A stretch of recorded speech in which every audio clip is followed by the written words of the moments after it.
나의 사랑하는 책 비록 헤어졌으나 어머님의 무릎 위에 앉아서 재미있게 듣던 말. 만일 우리가 성령으로 살면 또한 성령으로 행할지니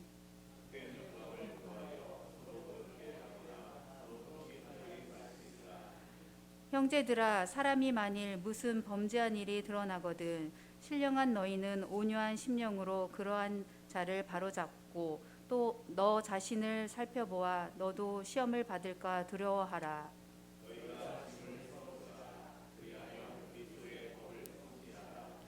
만일 누가 아무것도 되지 못하고 된 줄로 생각하면 스스로 속임이라.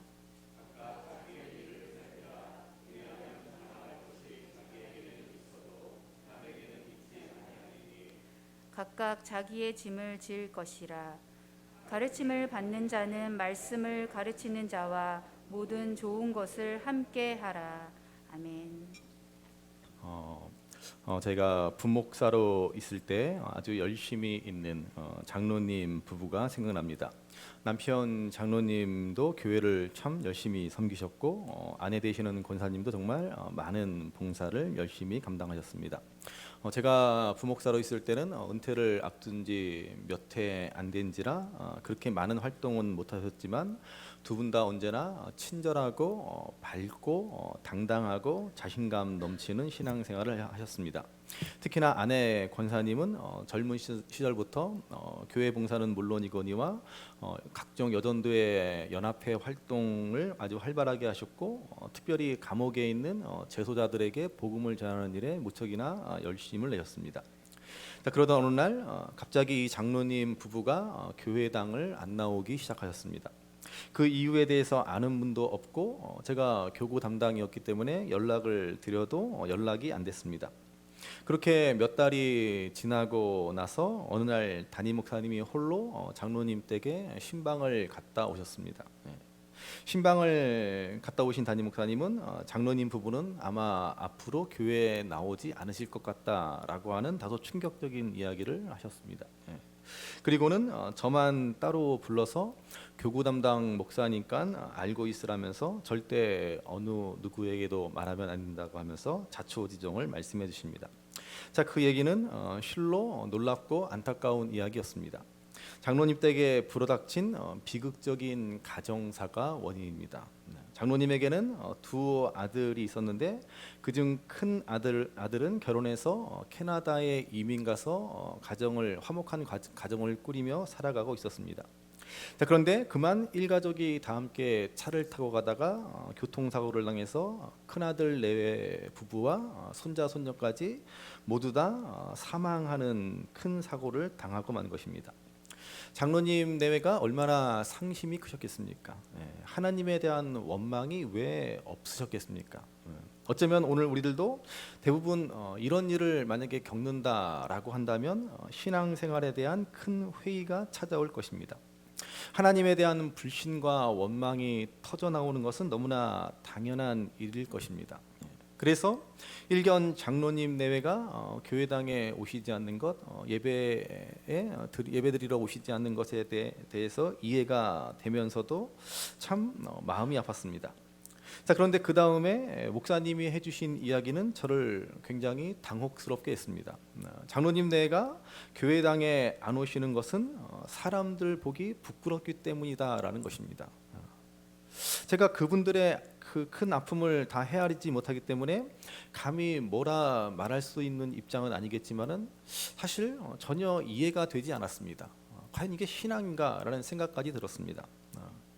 그래서 그 두 분에 대해서 지금까지 그분들에 대해서 제가 알았던 생각했던 것과는 너무 다른 모습이라는 생각이 들어서 다소 실망감이 들었습니다. 신앙생활이라고 하는 게 그렇게 자신의 연약함과 어려움들을 만나면 함께 주의 교회 안에서 함께 주의 영적인 가족 안에서 함께 말씀과 사랑으로 위로하기도 하고 또 위로받기도 하는 것이 신앙생활인데 이 장로님 내외 분들은 교회에서 위로받기를 거절하고 오히려 이런 어려움 당한 것에 대해서 창피해하고 감추려고 한다라고 하는 것이 뭔가 이분들이 신앙이 잘못된 것 같다라는 생각이 들었습니다. 여러분 그렇지 않습니까? 우리가 진짜 주님 안에서 영적 가족이라고 한다면 좋은 것만, 잘하는 것만, 잘 되는 것만 우리가 보이려고 해서야 되겠습니까? 부족하고 연약한 모습, 힘들고 어려운 모습도 우리가 보이고 함께 나누는 것이 마땅하지 않겠습니까? 자, 이런 생각에 미치게 되자 장로님네에 대한 그 실망감과 더불어 정죄하는 마음까지도 생겨났습니다. 그런데 이 일을 놓고 기도하는 중에 장로님 네 분이 도대체 왜 그렇게밖에 하실 수 없었을까라고 곰곰이 생각하며, 자, 이것은 어쩌면 장로님 내외의 문제가 아니라 우리 교회의 문제가 아닐까라는 생각에 미쳤습니다. 정말 교회가 진정 교회다운 모습이었다라고 한다면 과연 장로님 내외가 그렇게까지 행동하였을까라고 하는 생각이 들었습니다. 우리가 늘 말하는 것처럼 교회가 진정 주님의 영적 가족이라고 한다면 그 가족됨을 교회가 잘 지켜나갔다라고 한다면 정말로 교회 안에 그리고 성도 간에 참된 성령의 교제와 위로와 화평과 사랑이 있다라고 한다면 그 인생의 그 깊은 고통, 정말로 말로 다 할 수 없는 그 고통을 당한 그 장로님 내외 분들이 그 모든 관계를 단절한 채 더 깊은 고통과 외로움 속으로 빠져들어가지는 않았을 것이다 라는 생각이 들었습니다. 자, 이것은 장로님 내외의 그 신앙을 개인적으로 탓할 문제가 아닌 오늘 이 땅의 교회를 탓할 문제가 아닐까, 오늘 우리의 교회를 탓할 문제가 아닐까라는 결론에 이르게 되었습니다. 여러분 어쩌면 이것이 오늘날 교회가 힘을 잃고 능력을 잃는 가장 큰 원인이 아니겠습니까? 세상 그 누구도, 세상 그 어느 곳에서도 찾을 수 없는 참된 위로와 평안이 교회에 있어야 하는 것은 너무나 당연하지 않습니까? 자, 그런데 과연 이 땅의 교회 안에, 과연 우리 교회 안에 세상에서는 맛볼 수 없는, 세상에서는 줄 수 없는 참된 위로와 사랑이 있다라고 우리가 당당하게 말할 수 있습니까? 저는 이것이 오늘 이 땅의 교회가 정말 복음의 능력을 잃어버린 가장 큰 이유가 아닐까 하는 생각을 하게 됩니다. 오늘 우리가 읽은 본문은 그래서 우리가 신앙생활을 하는 데 있어서 너무나 중요한 말씀이라고 할 수 있습니다. 우리가 지금까지 성령의 9가지 열매에 관해서 하나하나 살펴보았지만 구체적으로 우리 삶 속에서 성령을 따라 산다는 것, 성령의 열매를 맺고 사는 바른 신앙의 모습이 어떻게 나타나야 하는지를 오늘 본문은 말해주고 있다고 할 수 있습니다. 여러분, 우리가 성령을 따라 산다, 성령의 열매를 맺는다 이렇게 말할 때 이것을 우리가 다르게 표현하면 신령하게 산다, 신령한 삶을 산다라고 말할 수 있습니다. 자, 그런데 많은 사람들이 이 말을 오해하지 않습니까? 신령하게 산다라고 하면은 진짜 우리가 무슨 산신령이나 된 것처럼 생각해서 뭔가 특별한 은사를 체험하고 뭔가 신비한 기이한 일을 행하는 그러한 삶을 살아야 된다라고 여기는 경향이 우리에게 있지 않습니까? 물론 여러분, 우리 기독교 신앙에는 정말 특별하고 신비한 체험을 하게 되는 것이 있습니다.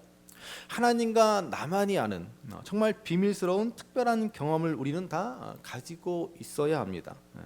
여러분들 다 한 가지씩은 다 가지고 있으시죠. 남들은 모르는, 또 남들은 경험하지 않은 나만의 특별한 하나님 안에서의 경험 다 있으시죠. 없구나.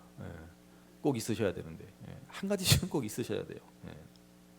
사실은 그런 체험을 막 자랑하고 싶기도 하지만 함부로 그냥 또 말했다가는 자칫 제정신이 아닌 사람으로 오해받을 수도 있는 그러한 체험들, 여러분들 하나 둘씩은 다 있으시지 않습니까?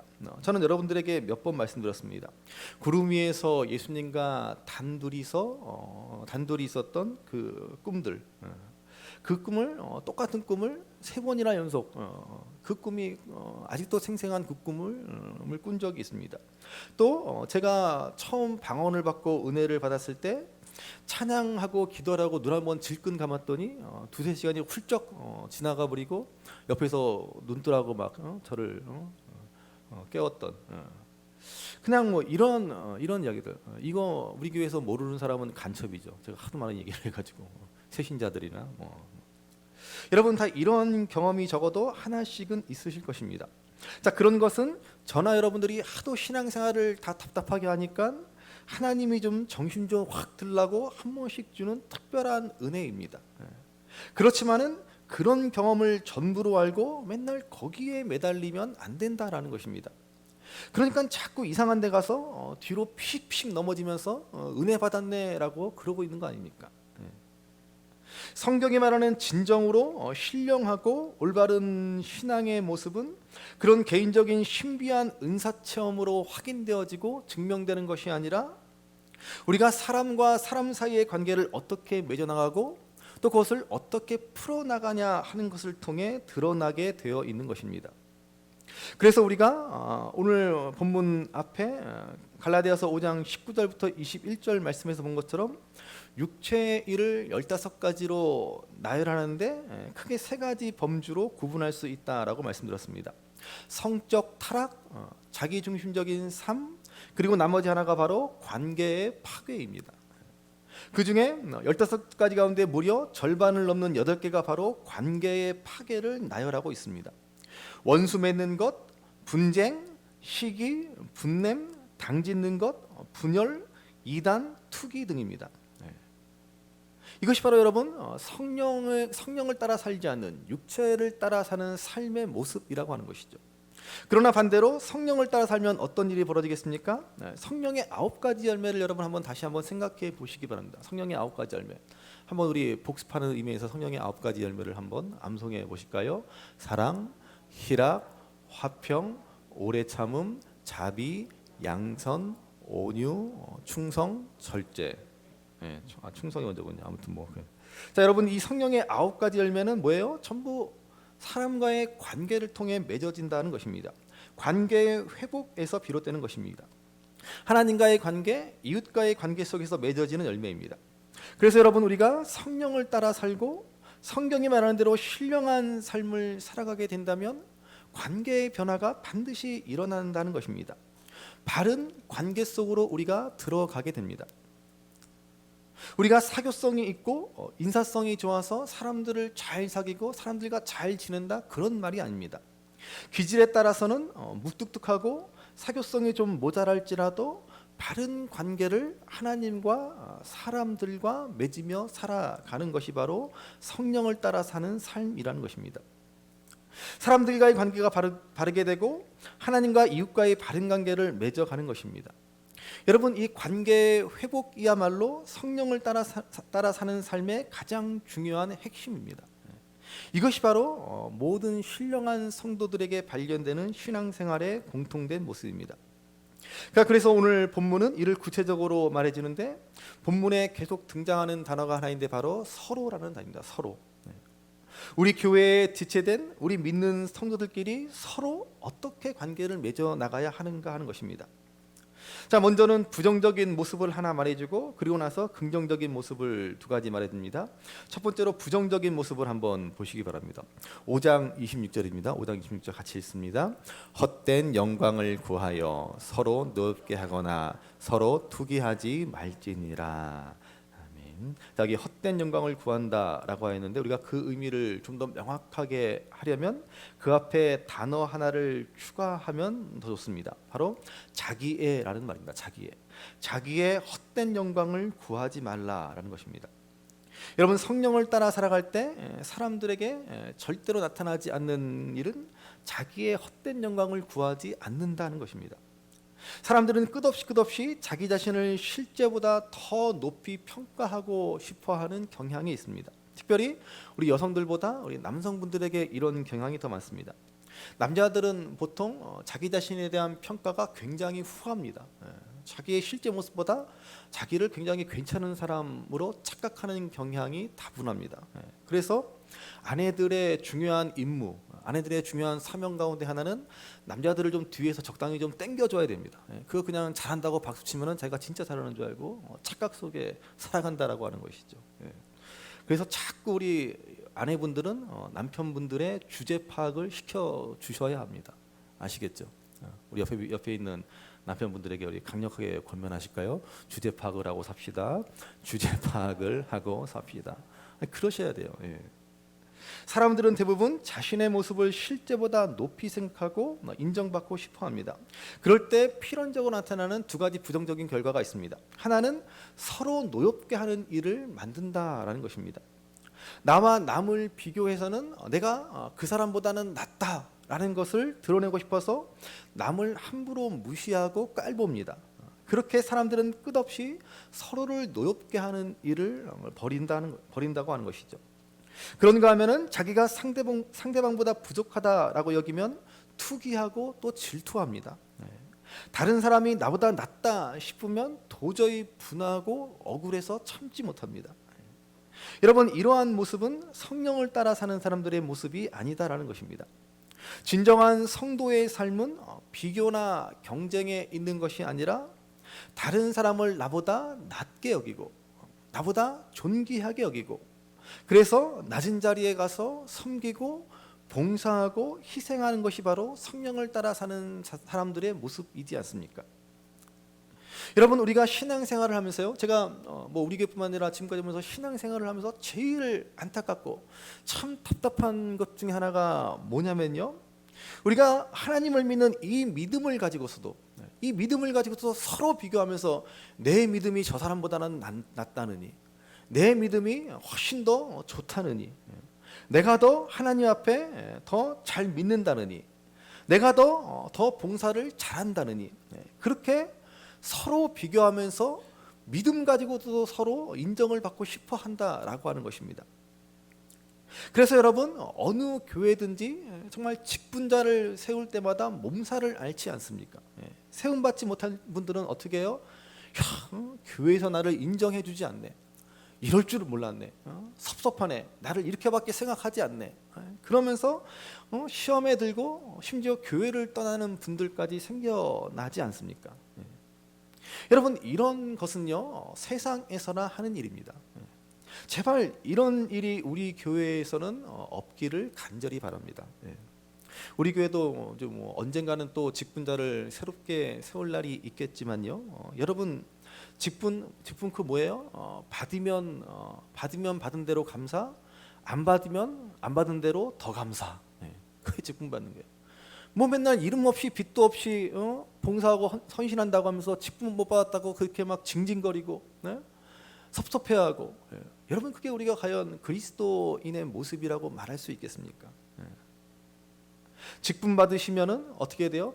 울며 애통해하며 원통해하면서 내가 이름도 없이 빚도 없이 섬기려고 했는데 나에게 그런 기회를 안 주네라고 하면서 안타까워하셔야 합니다. 아시겠죠? 아니구나, 다들 막 직분 받고 싶어서 안달이 났구나, 그냥 나도 이번에 좀 장로 좀 꼭 돼야지만. 여러분, 교회가 세속화되어 간다라고 할 때요, 그게 무슨 말이에요? 무슨 세상의 권력이나 물질이나 명예를 교회가 탐하고 세상처럼 불법을 일삼는 것을 세속화라고 하는 것이 아닙니다. 우리가 세상적인 기준을 가지고 사람을 구별하고 사람을 차별하고 서로 비교하면서 우월감이나 열등감에 빠지는 것, 그것이 바로 교회가 세속화되어 버리는 것입니다. 그러므로 성령으로 행하는 사람은 이러한 세속화된 육체의 일을 행치 않습니다.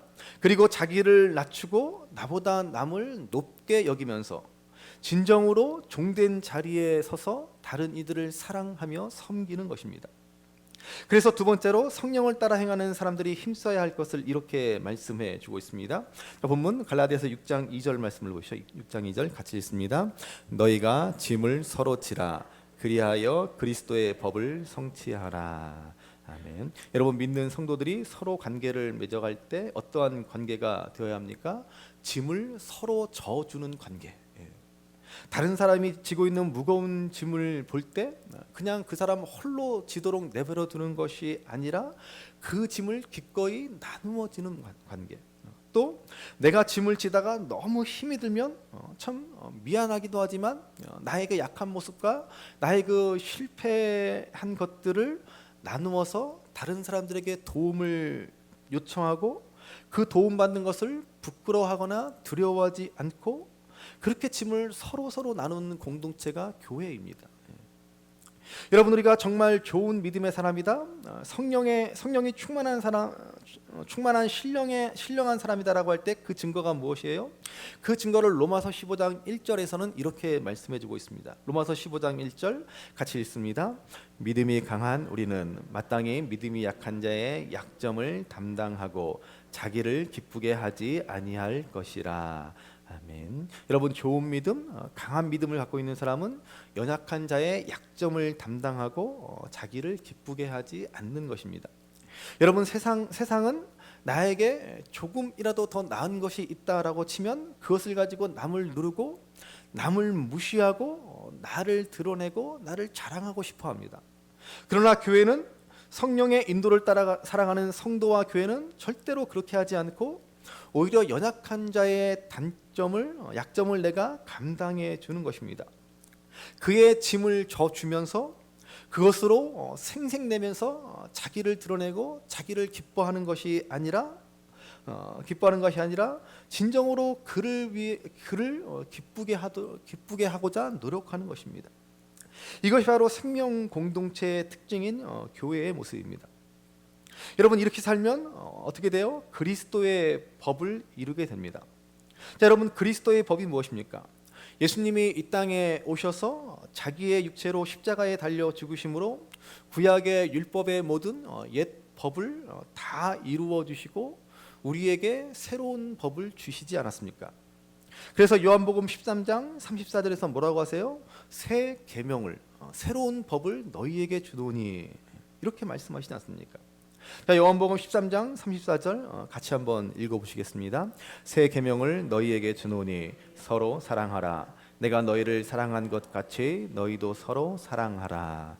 아멘. 우리가 서로 짐을 짐으로써 서로 사랑하는 이 그리스도의 법을 이루게 된다는 것입니다. 여러분, 사랑하는 것은 어떻게 하는 것입니까? 여러분, 사랑은요, 종노릇하는 것입니다. 기꺼이 종의 자리에 서는 것이 사랑입니다.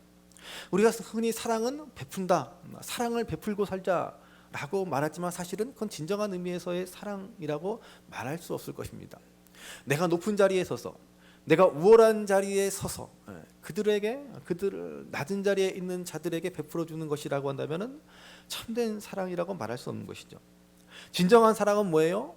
종이 되지 않으면 할 수 없는 것입니다. 여러분, 우리 예수님께서 하늘의 모든 영광을 버리고 우리와 똑같은 몸을 가지고 이 땅에 오셨습니다. 종의 형체를 가지사 사람과 같이 되셨습니다. 그래서 십자가에 달려 돌아가심으로 우리의 짐을 대신 져 주시지 않았습니까? 사랑으로 만들어내는 종노릇을 우리 예수님께서 친히 나타내신 것입니다. 여러분, 짐은 종들이 지는 것이지 주인이 지는 것이 아니지 않습니까? 우리가 서로 짐을 져 주려고 한다면 우리는 마땅히 종이 돼야 하는 것이고, 그럴 때 비로소 우리는 진정한 사랑을 실천할 수 있게 되는 것입니다. 여러분, 교회는 이처럼 사랑으로 서로 종노릇하면서 서로 짐을 나누어 지는 곳입니다. 여러분, 우리가 다 경험하는 것처럼 교회는 절대로 완전한 사람들이 모이는 곳이 아니지 않습니까? 여러분, 정말로 안타까운 일이지만은, 정말로 우리가 가슴 아픈 일이지만은, 그렇게 우리가 30년 40년 오랫동안 교회를 다니고 예수님을 믿었지만은 우리가 정말 예수님을 닮아야 하는데 주님을 닮은 모습이 전혀 우리에게 나타나지 없지 않습니까? 정말 자기 자신을 솔직하게 돌아보면 여러분 동의가 되시죠? 그렇게 내가 예수님을 믿었는데 도대체 나는 왜 예수님을 한 점도 손톱만큼도 닮지 못하고 있는가? 이게 우리의 안타까운, 이게 우리의 애통하는 그러한 현실이지 않습니까? 정말 여러분, 우리는 죽을 때까지 주님을 닮아가고자 애써야 하는 그러한 연약한 사람들입니다. 그러한 우리들이 모여서 교회가 되었습니다. 거룩한 성도라 일컬음을 받게 되었습니다. 그렇게 약함과 허물과 한계를 가진 사람들이 모여서 예수님의 말씀에 순종하고자 애쓰며 성령님의 도우심을 따라서 사랑으로 서로 종노릇하며 서로의 짐을 나누어 지는 곳이 바로 교회입니다. 여러분, 우리 가운데 혹시 나는 다른 사람의 짐은 지지 않고 내 짐만 잘 지겠다라고 하는 사람이나, 나는 도무지 미안해서 내 짐을 다른 사람에게 지우게 할 수 없다라고 하는 사람이 있다면 둘 다 교회가 도대체 무엇인지, 신앙생활이 도대체 무엇인지를 전혀 모르고 있는 것입니다. 여러분, 우리 가운데 아무리 탁월한 믿음을 가진 사람일지라도 다 연약한 인생이고 불쌍한 인생이고 모순과 어려움과 실패와 약함 속에 살아가는 인생이라는 사실을 알아야 합니다.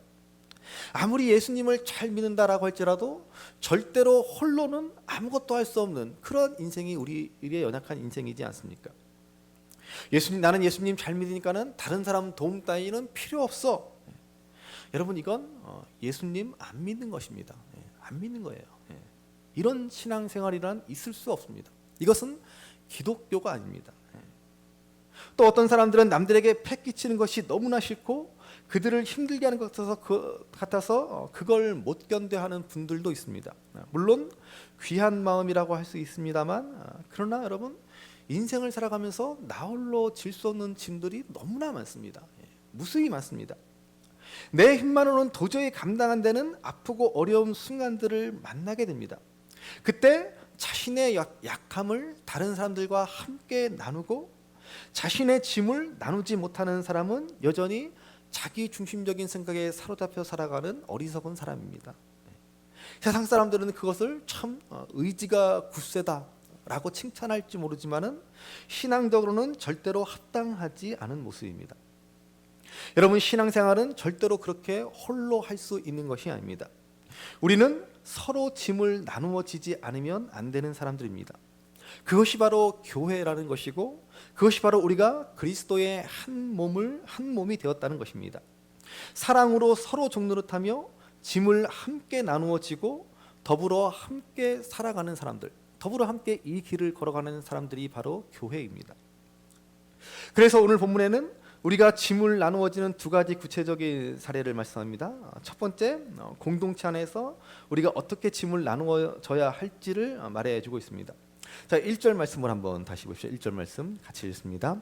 형제들아, 사람이 만일 무슨 범죄한 일이 드러나거든 신령한 너희는 온유한 심령으로 그러한 자를 바로잡고 너 자신을 살펴보아 너도 시험을 받을까 두려워하라. 아멘. 자, 신령한 사람들, 성령으로 행하는 사람들이 어떻게 하는 것이 서로 짐을 지는 것입니까? 공동체 안에서 죄를 지은 사람이 드러날 때 두 가지 잘못된 반응을 하지 말라라고 말씀합니다. 첫 번째로, 어떻게 그런 죄를 지을 수 있어? 비난하고 정죄하고 판단하고 내치지 말라는 것입니다. 여러분, 사실 얼마나 많은 사람들이 정말 믿었던 사람, 그 사람이 죄를 범하면 얼마나 실망하고 비판하고 분노하고 정죄합니까? 다른 사람은 몰라도 어떻게 그 사람이 그럴 수 있어? 그렇게 우리는 말하지 않습니까? 그 사람을 신뢰하다가 실망하니까 그렇게 말할 수도 있겠지만 그 이면을 잘 들여다보면 뭐가 있어요? 뭐가 있습니까? 나는 다르다. 나는 그렇지 않은데 저 사람은 어떻게 저럴 수가 있나?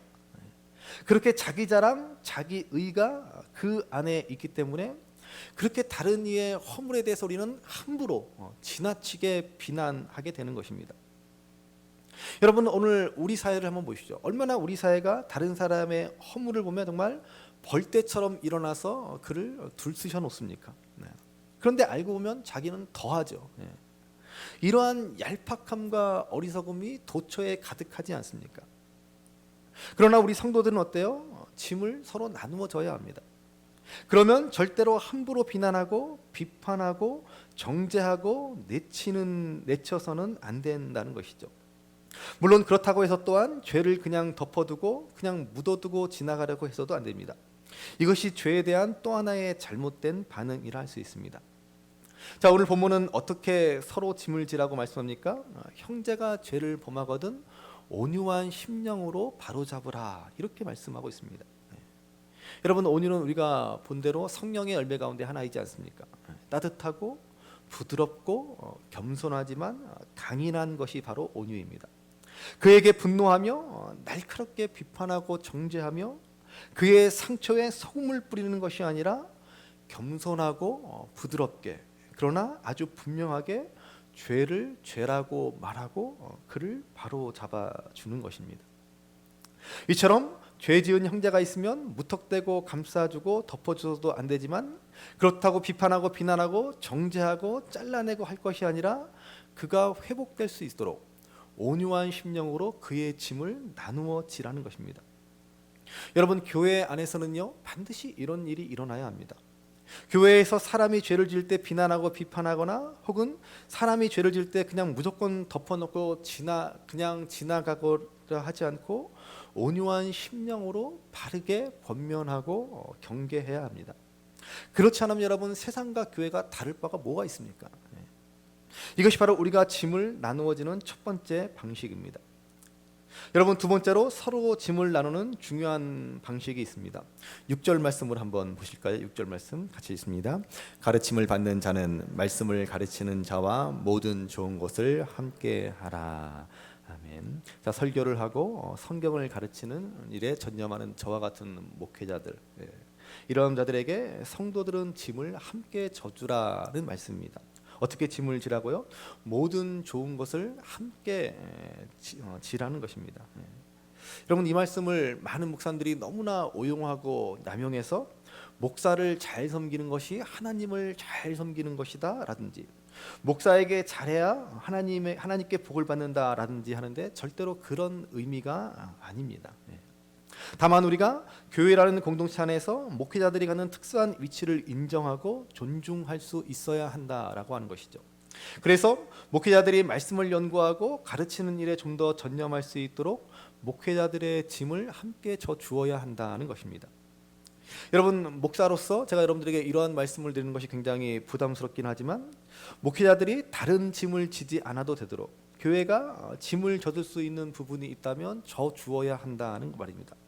그리고 이는 교회에서 목회자에게 저에게 주는 사례하는 것이 대표적인 것이다라고 말할 수 있을 것입니다. 또한 무엇보다도 제가 전하는 말씀을 여러분들이 바르게 잘 듣고 여러분들의 영적인 복락과 유익이 되는 말씀이 되도록 여러분들이 짐을 져 주셔야 합니다. 제가 여러분들에게 꼭 부탁드리고 싶은 것은 저의 인간적인 연약함과 부족함 때문에 여러분들의 말씀을 듣는 귀가 닫히지 않도록 하셔야 합니다. 물론 이를 위해서 저도 유의하고 좀 더 온전하고 성숙한 인격과 믿음을 가진 그러한 목사가 되어야 하겠지만은 여러분, 말씀드린 대로 우리 모두는 다 연약한 존재들이지 않습니까? 그래서 저나 우리 박 목사님이나 좀 인간적으로 부족한 면이 있을지라도 여러분들이 좀 웬만하면 존중해 주시고, 존경까지는 바라지도 않습니다. 좀 존중해 주시고 격려해 주시고 귀하게 여겨 주시고 웬만하면 좀 참아 주시기를 제발 부탁드립니다. 저는 사실 목회자로서 어떤 권위나 권리를 주장하지 않으려고 노력합니다. 그런데 간혹 저도 인간인지라 솔직히 마음이 상할 때가 있어요. 그래도 내가 목사인데 내가 지금 목사로서 좀 잘못하고 있나 싶은 그런 갈등이 드는 순간이 있습니다. 그래서 깊은 고민을 합니다. 여러분, 오해하지 마시고 잘 들으시기 바랍니다. 제가 어떤 대우를 받겠다거나 여러분들 앞에서 제가 무슨 뭐 권위를 세우겠다라고 해서 드리는 말씀이 아닙니다.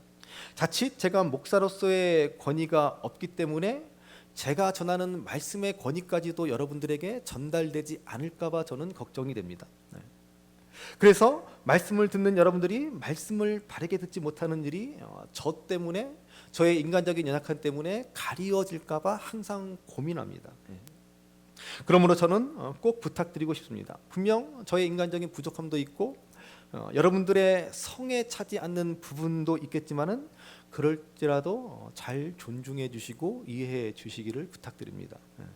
여러분들의 영혼을 위해서, 여러분들의 신앙 생활을 위해서, 그것이 목사의 짐을 여러분들이 나누어지는 것이다라고 말할 수 있을 것입니다. 여러분, 이렇게 우리가 교회 안에서 이와 같이 자기에 대한 헛된 자랑을 붙들지 않고 짐을 서로 잘 져주려면 그 핵심이 무엇인지 아십니까? 가장 중요한 핵심은 오늘 보면 3절 4절 말씀입니다. 3절 4절 말씀 같이 한번 읽어보시겠습니다. 만일 누가 아무것도 되지 못하고 된 줄로 생각하면 스스로 속임이라. 각각 자기의 일을 살피라. 그리하면 자랑할 것이 자기에게는 있어도 남에게는 있지 아니하리니.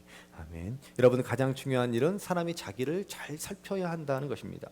제가 사역을 하면서 제일 어려운 일 가운데 하나는, 제일 낙심되는 일 가운데 하나는 성도들이 자기를 살피는 일에 너무 실패한다는 것입니다.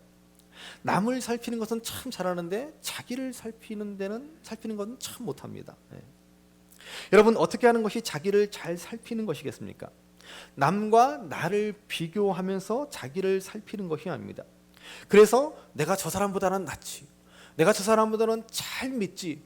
여러분, 그래서는 안 되는 것입니다. 여러분, 하나님은 우리 각인을 각자 다르게 부르셨습니다. 때문에 다양한 모습과 은사와 열심과 헌신으로 각각의 모습을 가지고 신앙생활을 하게 되어 있습니다. 5달란트 받은 사람이 있는가 하면 2달란트 받은 사람도 있고 1달란트 받은 사람도 있습니다. 그러므로 자기를 살피는 것은 남과 나를 비교해서 살피는 것이 아닙니다. 하나님 앞에서 단독자가 되어서 하나님 앞에서 나를 살펴보아야 합니다. 남들은 어떤지가 중요한 것이 아닙니다. 다른 사람이 기준이 되어서도 안 됩니다. 중요한 것은 나는 과연 하나님의 부르심과 하나님이 주신 은사 앞에 가장 적절하게 올바로 반응하고 있는가를 살펴보아야 합니다. 그렇지만 너무나 많은 사람들이 자기를 보는 일에 실패합니다. 너무나 많은 사람들이 자기의 실체를 올바로 건강하게 바라보지 못하고 나와 남을 끝없이 비교하면서 헛된 자랑을 붙들고 살아간다는 것입니다. 그렇지만 여러분, 우리가 하나님 앞에서 자신을 정직하게 들여다보면 어떤 일이 일어나겠습니까? 하나님이 나에게 주신 은혜가 얼마나 크고 많은지를 보게 됩니다. 그 귀한 은혜가 나같이 부족한 사람에게, 나같이 연약한 사람에게 베풀어지게 되고, 그 놀라운 은혜가 나를 이렇게 만들어 주었다라는 것 사실을 알게 되고 깊은 감사가 터져 나오는 것입니다.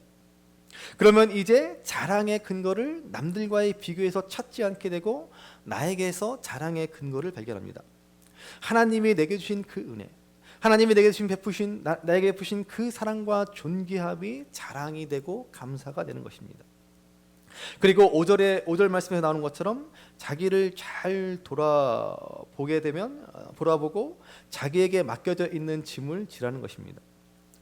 여러분, 우리가 앞에 2절 말씀에서 짐을 서로 지라고 했는데 5절에서는 각자 자기의 짐을 지라라고 하니까는 뭔가 앞뒤가 맞지 않는 그런 혼란이 발생합니다. 그러나 원문을 보면 이 짐이라는 말이 다르게 나타납니다. 5절에 나오는 이 짐은 헬라어로 포르티온이라고 되어 있는데 이것은 영어로 포터블이라는 단어가 되었습니다. 포터블이 뭐예요? 쉽게 들고 다닐 수 있는 그런 가벼운 짐을 말하지 않습니까? 그러니까는 자기를 잘 돌아보면서 자기가 쉽게 질 수 있는 짐은 자기가 지라라는 것입니다. 그 가벼운 짐조차도 남들에게 맡기려고 해서는 안 된다라고 하는 것이죠. 그러므로 오늘 말씀은 각자 자신이 질 수 있는 가벼운 짐은 자신이 지지만 인생에서 우리 홀로 질 수 없는 큰 무거운 짐들이 있음을 알고 그래서 우리는 서로 그 짐을 져 주어야 한다라고 말씀하는 것입니다. 이것을 다른 말로 하면 사랑으로 우리는 서로 종노릇 해야 한다는 것입니다. 이것이 바로 우리가 그리스도의 몸된 교회를 이루어간다는 것이고 이것이 바로 우리가 성령을 따라 행하는 삶을 살아간다라는 것입니다.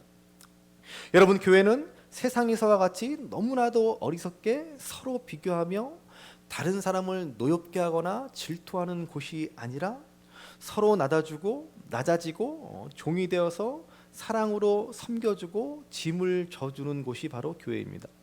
교회는 나 홀로 절대로 완전할 수 없다라는 사실을 알고 더불어 함께하지면 제대로 신앙생활할 수 없다는 것을 아는 사람들이 모인 공동체가 교회입니다. 여러분, 그렇지 않으면 이 바쁘고 할 일 많은 세상에 뭐하러 우리가 함께 모이겠습니까?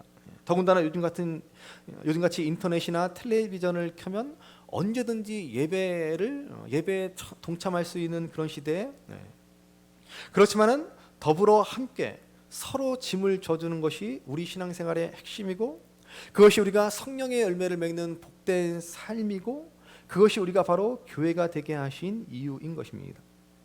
그러므로 오늘 우리가 진정 교회가 되었다라고 하는 것이 무엇인지, 성령이 충만한 신령한 삶을 산다는 것이 무엇인지를 깊이 깨달아 이제 어리석은 육체의 일로 자기의 헛된 영광을 구하여 서로 노엽게 하거나 투기하는 일을 벗어버리고 서로 사랑으로 종노릇하여 서로의 짐을 대신 져주심으로 그리스도의 아름다운 사랑의 법을 성취해 나아갈 수 있는 저와 여러분들, 우리 신성주마음교회가 될 수 있기를 주님의 이름으로 간절히 바랍니다. 귀하다 우리 어머님이 들려주시던 재미있게 듣던 말이 책 중에 있으니 이 성경심이 사랑합니다. 나의 사랑하는 책 비록 헤어졌으나 어머님의 무릎 위에 앉아서 재미있게 듣던 말이